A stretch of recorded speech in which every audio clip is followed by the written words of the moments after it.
बेंबीत हे तेल टाका. 70च्या वर्षी 25 तारखा जोश, स्फूर्ती, उत्साह. 72 कोटी नसांचे पोषण. आईच्या गर्भामध्ये जे बाळ वाढत असतं, सुरुवातीच्या काळात या बाळाचे हृदय, मेंदू हे विकसित झालेले नसतात. या बाळाला संपूर्ण पोषण हे त्याला जी नाळ जोडलेली असते त्याच्या बेंबीशी, नाभीशी या नाळेद्वारे मिळत असतं. तर मित्रांनो, नाभी चिकित्सेत मोठं महत्व आहे. जर तुम्ही ध्यान किंवा मेडिटेशन करत असाल तर तुम्हाला माहित असेल की आज्ञाचक्रानंतर नाभी ध्यान केलं जातं. आजकाल मेडिकल सायन्सने सुद्धा हे मान्य केले की आपल्या शरीरात ज्या 72 कोटी नसा असतात या सर्वांचे सर्व नसा या बेंबीशी जोडलेल्या असतात, नाभीशी जोडलेल्या असतात. आणि म्हणून मित्रांनो, आज आपण पाहणार आहोत की नाभीमध्ये तेल टाकण्याचे आश्चर्यकारक फायदे, कोणकोणते फायदे होतात, कोणकोणते रोग यामुळे अगदी मुळापासून नष्ट होतात हे आपण पाहणार आहोत. स्वामी रामदेव तसेच डॉक्टर राजीव दीक्षित यांनी अनेक ठिकाणी या गोष्टीचा उल्लेख केलेला आहे. मित्रांनो, कोणकोणतं तेल वापरायचं, याचे कोणकोणते फायदे होतात, कोणकोणते रोग अगदी मुळापासून नष्ट होतात, किती प्रमाणात हे तेल घ्यायचं, अशा प्रकारे घ्यायचं, कधी घ्यायचं, सगळी माहिती मिळणार आहे. अगदी एका मिनिटामध्ये. खूप छोटा व्हिडिओ आहे. कृपया शेवटपर्यंत लक्षपूर्वक हा व्हिडिओ नक्की पहा. मित्रांनो, जर फायद्यांचीच गोष्ट करायची झाली तर चेहऱ्यावरती ग्लो ज्यांच्या नाहीये, चेहरा अगदी सुकलेला दिसतो, निस्तेज दिसतो,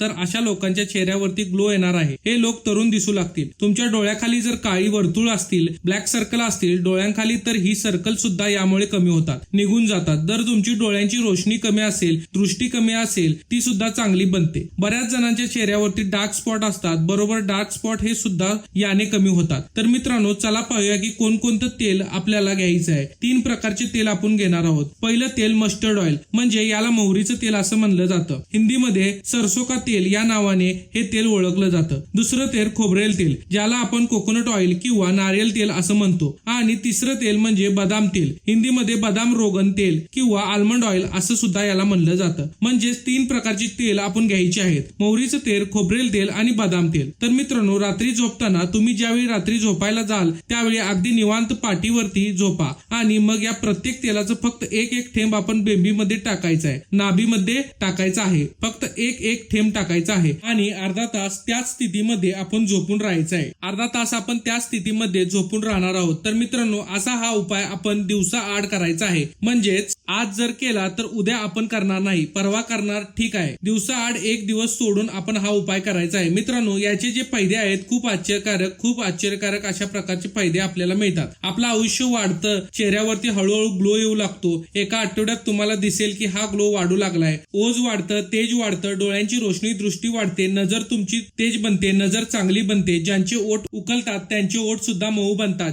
चयापचय क्रिया म्हणजेच मेटाबॉलिझम याने चांगलं राहतं. म्हणजेच आपण हे काही खाऊ ते चांगल्या प्रकारे पचन होतं. रक्तामध्ये चांगल्या प्रकारचे मिसळतं, बॉडी वेट मेंटेन करण्याचं काम यामुळे होतं. म्हणजेच आपलं वजन कंट्रोलमध्ये राहतं, वजन नियंत्रणात राहतं. ज्यांना खूप राग येतो, चिडचिड स्वभाव आहे, तर अशा लोकांचा स्वभाव सुद्धा शांत बनतो, रागावरती नियंत्रण येतं. तर मित्रांनो, इतके सारे अगदी आश्चर्यकारक फायदे आहेत याचे होतात. तर मित्रांनो, मला आशा आहे की तुम्हाला ही माहिती नक्की आवडली असेल. मित्रांनो, जर व्हिडिओ आवडला असेल तर लाईक करा, तुमच्या मित्र परिवाराला, कुटुंबियांना हा व्हिडिओ जास्तीत जास्त शेअर करा आणि आपल्या या युट्यूब चॅनलला नक्की सबस्क्राईब करा. आणि सबस्क्राईब शेजारचं घंटीचं बटन आहे, बेल आयकॉन आहे, ते सुद्धा नक्की दाबा. म्हणजे अशाच प्रकारचे महत्वपूर्ण व्हिडिओ तुम्हाला पाहता येतील. व्हिडिओ जर फेसबुकवर पाहत असाल तर पेजला नक्की फॉलो करा. धन्यवाद मित्रांनो.